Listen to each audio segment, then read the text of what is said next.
Jul est-il le plus grand artiste de tous les temps? Alors la zone, ça dit quoi?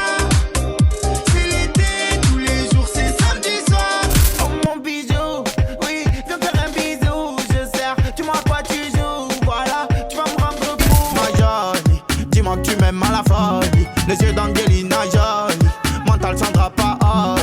Jul, c'est le rappeur qui marque des générations. Le plus gros vendeur de l'histoire du rap français avec plus de 7 millions d'albums vendus. Et puis des stades remplis en quelques minutes. La particularité de Jul, c'est qu'il réunit toutes les classes sociales. En 2014, c'était la honte d'écouter Jul. Aujourd'hui, on respecte la légende. Ce qui fait la différence, c'est sa force de travail. Jul, c'est pas un rappeur, c'est une usine. Il s'enferme dans un studio des jours entiers, il dort sur place et surtout, il produit des centaines de morceaux. En 2015, après un désaccord financier avec son ancien label, il prend la décision la plus importante de sa carrière. Il fonde D'Or et Platine et devient totalement indépendant. Pendant des années, Jul est resté dans son coin, parfois snobé par Paris. Mais en 2020, il va réaliser un coup de maître. Le projet très organisé. Il réunit plus de 50 rappeurs marseillais dans un même album. Avec ça, le single En bande organisée devient un phénomène de société. En bande organisée, personne peut nous canaliser. Dans la zone, ça fume la fusée,